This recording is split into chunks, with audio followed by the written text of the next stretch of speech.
Kia ora team, I'm Jamie from New Zealand Mountain Biking, and in this video we are going to take the bike away from the trails and practice some things that are going to help you build confidence and help you move around on your bike.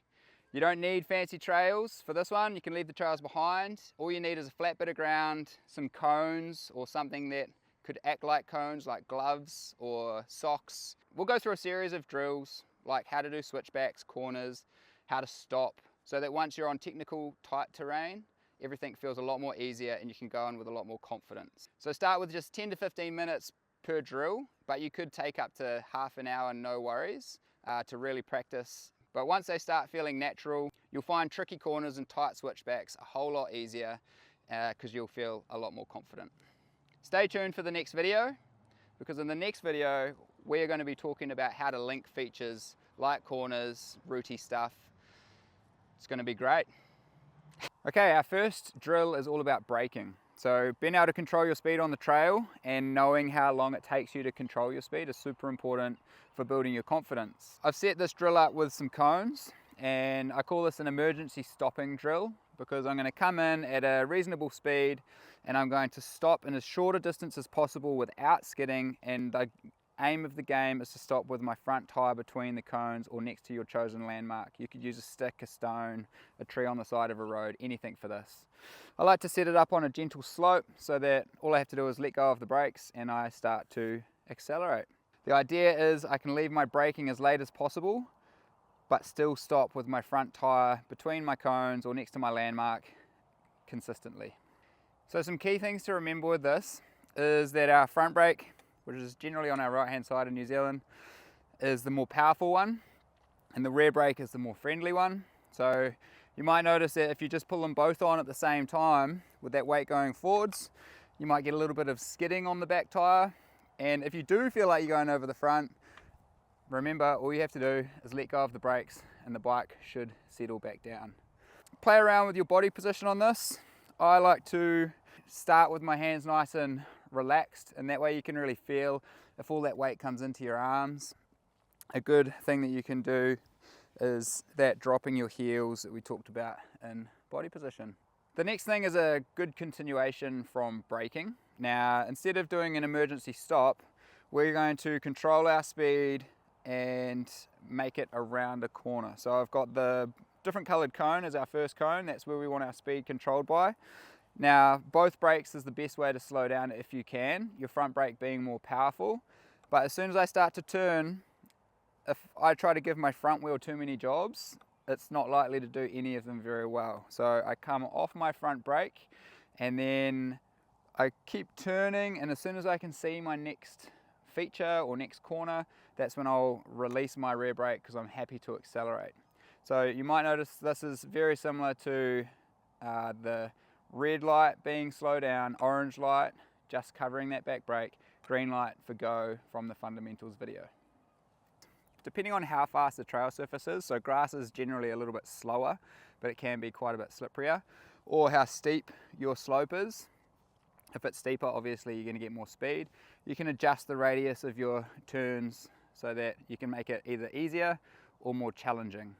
Start off easy, easier than you think, and then tighten everything up so that you can progress right here on a nice open field. So this next drill is another cone drill, so these are super handy.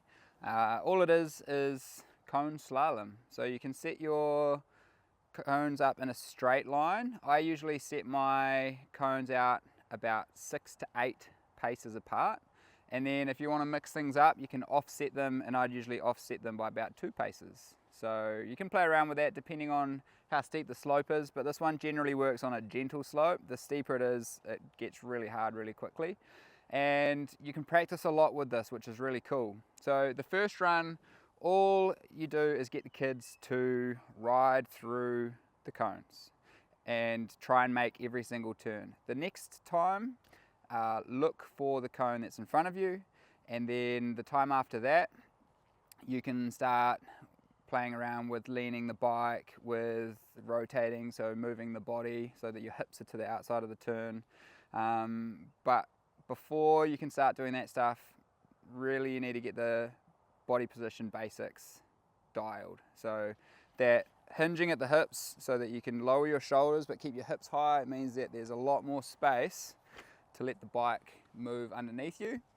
If you're very tall, the bike doesn't have much room to move, and as you get lower, you can move the bike a lot more. So the best way to demonstrate this is actually by standing on top of the bike and bring your shoulders low, and you can see how much you can actually lean the bike. But when I'm tall, I can't lean the bike as much. And just like everything else, speed is crucial here. So by the first cone, you want to have your speed sorted so that you feel confident to start looking for the cone that's in front of you.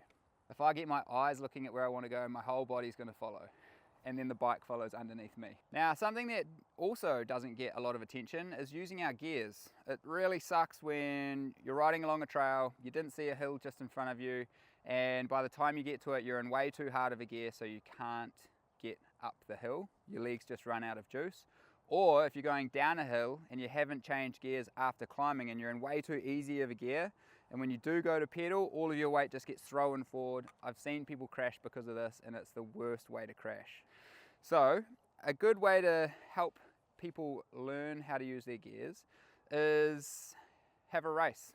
So find a nice flat spot where everyone's got enough space to line up, and get everyone to line up and put the bike in their easiest gear, and then sprint for something.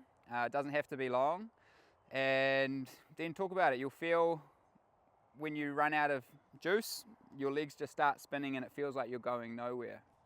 And then do the opposite. So go into the hardest gear, and then again try to start from a standstill and sprint to something maybe a little bit further away this time, and again talk about how that feels, and then give the group the opportunity to start in what they think is the most ideal gear, somewhere in the middle where they think that they'll win the race, and no gear changing is allowed from start to finish.